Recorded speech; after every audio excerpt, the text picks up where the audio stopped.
Okay, so today we're going to look back at areas under curves, the fundamental theorem, and then apply some of the stuff we've been looking at recently where we couldn't do that before and now need to. So the fundamental theorem, we don't really state this when we say what the fundamental theorem of calculus says, but it applies to continuous functions over closed intervals. And so today we're going to say, okay, well, what about discontinuous functions? Can I still use the fundamental theorem on discontinuous functions? And the answer is yes, but we need some extra stuff to happen. And then what about open intervals? Okay. So for example, what about functions that have asymptotes on their interior? Those are discontinuous. Can we still use the fundamental theorem to find the area under a curve that contains that x value? And then what about functions that go on forever? Can we find the area that starts somewhere and goes on forever? And the answer is sometimes yes, sometimes no. These types of integrals are called improper integrals. Okay, and we'll take a look at the two types. Ones where you have discontinuity and ones where you have a limit of infinity or negative infinity. And these will involve limits, which is why we spent a section going back to limits and then learn that cool little rule to help us with some tricky limits. Okay, so there's going to be quite a few examples in this lesson, so it might be a little bit long, and it's also going to be a lot of work that you need to show when this is a free response question. Work you may not feel you need to show, but got to get in the habit of this. When it's multiple choice, obviously you do what you got to do. Okay, so let's take a look at this graph right here. This is the function f of x equals 1 over x squared. And this problem asks you, okay, what is the area starting at 1 and going to infinity? Okay, so we know that this graph has a horizontal asymptote of the x-axis, and the graph gets closer and closer and closer to the x-axis, never touches it, never crosses it. Okay, so there's area here to be calculated, and the question I guess is asking is the area finite? And if so, what is it? And some of you might say, well, this goes on forever, so the area has to be infinite. Okay, and that's not always the case, as we're going to see here in a little bit. Okay, so this is an improper integral because infinity is one of the limits. So we can't quite handle it the same way that we handle a definite integral, but there's a lot of similarities here. All right. So the first thing we do when we have an improper integral is we're going to change that upper limit to a variable. You may use any letter you like except the variable that's already in use. So I'm going to use a. And then we cannot plug in infinity, but we can take the limit of something as that value approaches infinity. So we convert this improper integral into a definite integral and take a limit of that definite integral. Again, this is probably the part where you might feel, well, that's not really necessary. I can do that in my head. But when you're showing the work and want to get credit for it, okay, we need these steps in here. Okay, now from this point, I'll ignore the limit and I'll just apply the fundamental theorem. And then the last step, I'll take the limit and be all set. So we need an antiderivative for 1 over x squared. That would be negative 1 over x. And we're going to plug in a and 1 and subtract. Okay, I'm going to carry the limit down. So I remind myself to do that in the end. And so I have negative 1 over a minus negative 1 over 1. And that expression, I need to take the limit as a approaches infinity. Okay? And so what happens is that you have 1 minus 1 over a, and you're taking the limit of that as a approaches infinity, and 1 over a approaches 0 when a approaches infinity. Okay? So in this case, even though the region that I'm finding the area of is infinite, the area actually converges. Okay, it's a word we use here when you have an improper integral. The area converges, gets as close to as you could possibly want to 1. Okay, and that's kind of a mind-boggler for us in the beginning here. Okay, but this area is finite. It cannot exceed 1.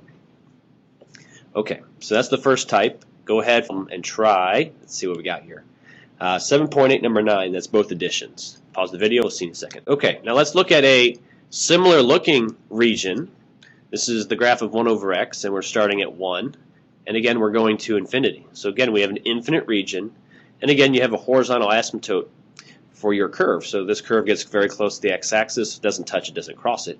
And you might say, well, hey, the last one was 1, so this one looks pretty much the same, so it's maybe going to converge to 1 or something close to it. So let's go ahead and find out. Again, you're going to convert that upper limit to a letter. Okay, so you can use any letter you like. So let's use k this time, just to get some variety. And you're going to take the limit as k approaches infinity once you've done the integration.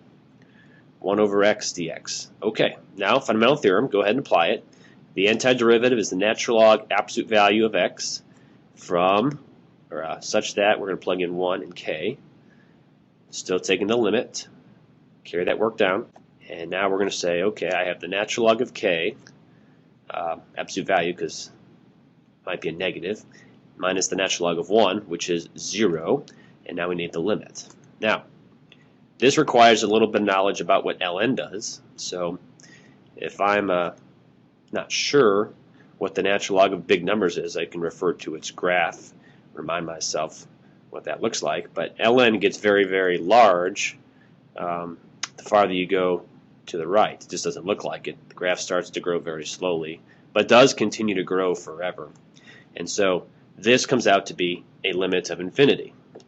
And the way we write that is the integral does not converge to a number. It gets infinitely large, and the verbiage is the integral diverges.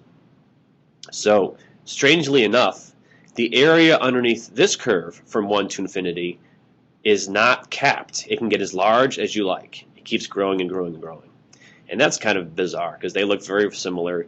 Both have asymptotes, both get close to the x-axis, but one area, one region has infinite area, the other has a finite area of 1. Okay, very strange deal, and not easy to grasp on the first try here. Okay, but the mathematics is suggesting that if we did a Riemann sum, it would suggest this. Very, very non-intuitive stuff sometimes. Okay, try 7.8 number 11 if you're in the 7th edition, and 7.8 number 7 in the 6th for a similar type problem.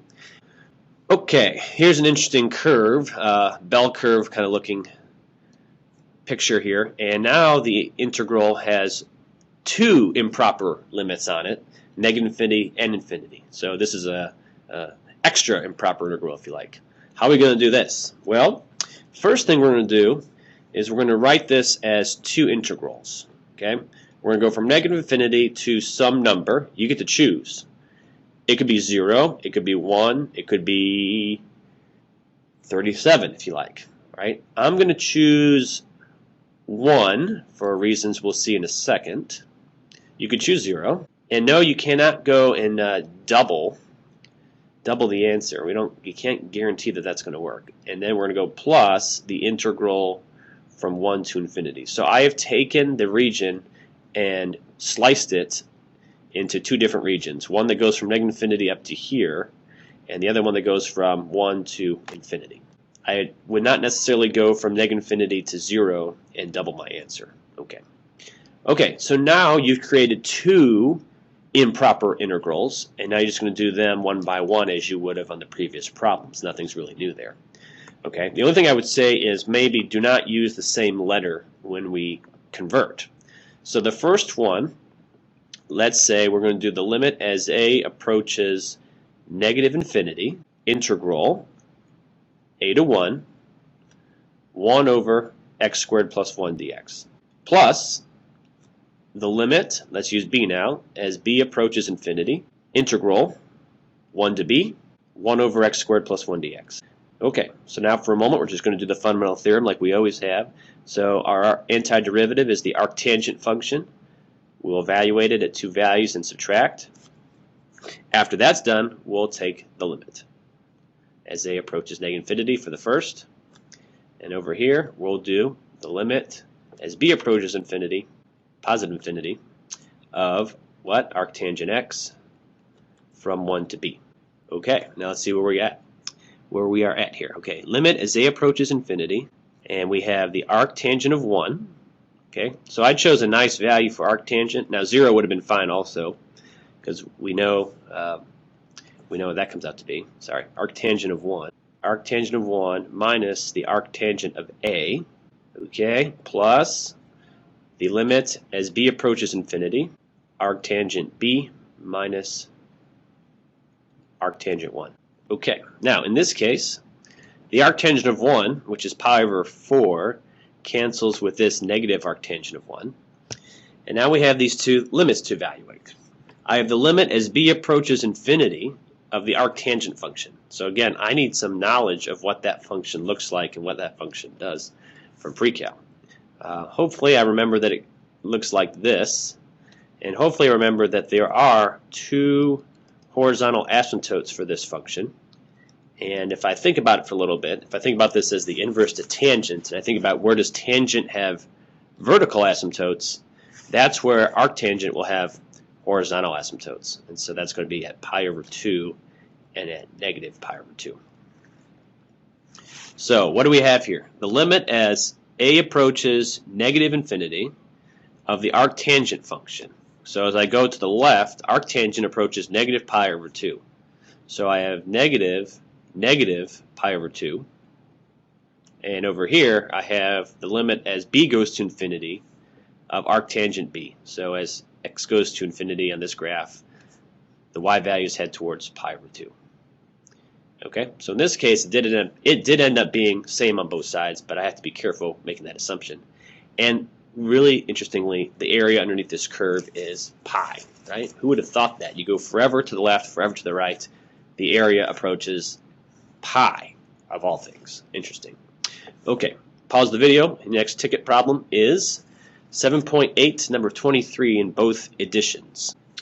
Okay, I'm going to now do a couple of the second type of improper integrals, which are ones that contain discontinuities.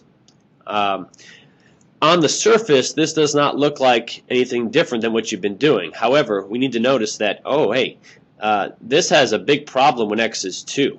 There will be a vertical asymptote on this graph when x is 2. And if I'm not paying attention, I won't even notice that this integral is improper. Okay, so here's the graph. You can see vertical asymptote here. And so we're looking for the area from 5 all the way back to 2, which includes everything forever up that asymptote. So that might be finite. That might not be finite. Once again, though, we need to convert this because it's an improper integral. Where's the problem? The problem is at 2. So let's use a letter. Let's use m or something else and say we're going to do the limit as m approaches 2 from the left, right? No, check that, from the right. So numbers bigger than 2 are where we're going to start calculating our area. Nothing is on the other side of that asymptote. Okay, so what do I have here? I have 1 over the square root of x minus 2 dx. I can do a mental u sub and just double check real quick here. If u is x minus 2, then my du dx will be 1. So I don't have to do anything special here, no fudging of values of constants inside and outside the integral. So this is just going to be 1 over square root of u as an antiderivative. And so my antiderivative will be 2 square root x minus 2. I'm going to plug in my two values here, m and 5, and continue with the limit once that's done being evaluated. Limit as m approaches 2 from the right.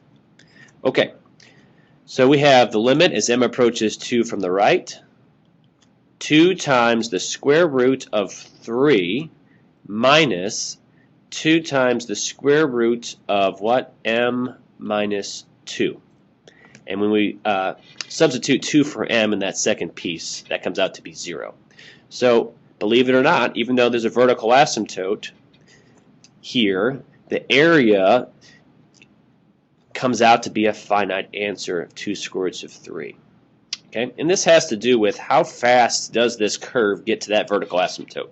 If we go back real quick and look at 1 over x versus 1 over x squared, why did one converge and one diverged? Well, it has to do with how fast this curve decreases versus how fast this curve decreases. And that has to do with their derivatives. Okay, so we're seeing some fun connections here of things we've seen. Okay, let's do another one. Now, this integral, if you don't pay attention, you don't even notice it's improper because the problem is not one of the endpoints. The problem is on the interior. Okay, this graph would have a vertical asymptote when x is 1. So the issue here is on the interior. That's where the problem is, and that's what makes it improper. So this one, you're actually going to have to split up into integral from 0 to 1 of 1 dx over x minus 1. okay, plus the integral from 1 to 3 dx over x minus 1. Okay, now 1 is the problem, so that's got to get replaced. So we're going to use a letter. Let's use s this time. Okay, so we're going to do the limit. This first one's the limit as s approaches 1 from the left, right? Because we're going from 0 to 1, and we're stopping at 1. And so the numbers are coming there from the left side. And then add that to the limit. Let's use t this time. As t approaches 1 from the right of the same, not the same integral, but the same integrand, t to 3, x minus 1. Okay, now again, if I do a u sub, u equals x minus 1, the du dx is 1, so no constants need to be fudged in. So I can just think of this as 1 over u du. So I have the natural log absolute value of x minus 1. That's going to be evaluated from 0 to s, and then the limit will be taken as s approaches 1 from the left. And we're going to add that to the limit as t approaches 1 from the right of same antiderivative, natural log x minus 1 absolute value from t to 3. Okay, let's see what happens here. We have the natural log absolute value s minus 1 minus the natural log of 1. Okay, absolute value of negative 1 is 1, so natural log of 1. And that limit is still involved here. And we're going to add that to the limit as t approaches 1 from the right of natural log of 2 minus natural log of t minus 1. Okay, so we have some constants here that are okay. This one is a 0. This is an ln2. Those are not affected by the limits. Now what about these limits? What happens to ln of s minus 1 when s gets close to 1 but is a little bit smaller? You say it's going to be the natural log of very close to 0 positive number. And if I think about the natural log's graph, when x gets close to 0 from the right, there's a asymptote. Okay, so basically this is negative infinity. Negative infinity. And if one of those shows up anywhere in your calculation, your integral is going to diverge. Okay, can't be canceled out by another positive infinity. It's going to diverge. This graph had a vertical asymptote, just like the last one did, but now the area is not finite, so you cannot cap it. This one will also be a negative infinity anyway over here. Here's an interesting problem here, and this is where I think we're going to use L'Hopital's rule. Integral 0 to 1 of the natural log function. Okay, so here's 1, and 0 is the y-axis, so we're looking at all this area here, and we know that natural log has a vertical asymptote at x equals 0. Okay, so this region is finite. Okay, this region is infinite. The question is the area finite or not? We don't know. Okay, this integral is improper because of the 0 as one of the limits, because there's a vertical asymptote there. So that's what's got to be replaced. So we're going to do the integral from w to 1 of the natural log function, and we will take the limit as w approaches 0 from the right. All right. The antiderivative, which is a good one to remember, but it would be done by parts. Okay. If you're not there yet, keep practicing parts. But that's the antiderivative. We're going to plug in 1, we're going to plug in w, and we're going to take a limit as w approaches 0 from the right. Okay, so we have 1 times the natural log of 1 minus 1, that's the first part, minus w times the natural log of w minus w. And we still have to do our limit here. Okay, limit is w approaches 0 from the right. All right, what do we got here? 1 times the natural log. 1 times the natural log of 1 is 0. When we take the limit as w approaches 0, that part there is going to be 0. So what's left? Here's what we got left. Okay, we've got a negative 1 minus the limit as w approaches 0 from the right of w times the natural log of w. And if we look at this and we do a mental plug-in, okay, w will approach 0 as it says, and the natural log of w approaches negative infinity. And there's one of our indeterminate forms. Okay? And so here's where we need L'Hopital's rule. And to use L'Hopital's rule, we need to convert this to a fraction. So how are we going to do this? Let's see here. We're going to take ln w and leave it there, and we're going to take w and move it to the denominator in a new fashion. Okay? So we have ln w, and if we put the w downstairs, it becomes a 1 over w. And now when I look at this, I have mentally plugging in negative infinity in the top.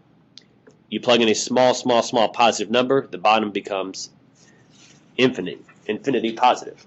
Okay, so now I'm allowed to use L'Hopital's rule on this thing.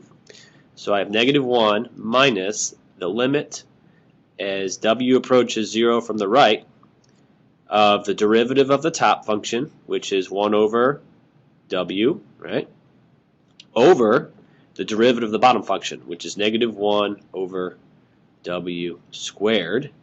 And when we simplify, we get what?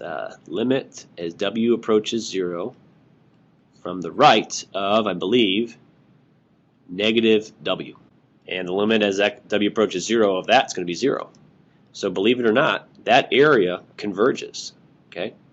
And it's negative 1 because it's all below the x-axis. All right?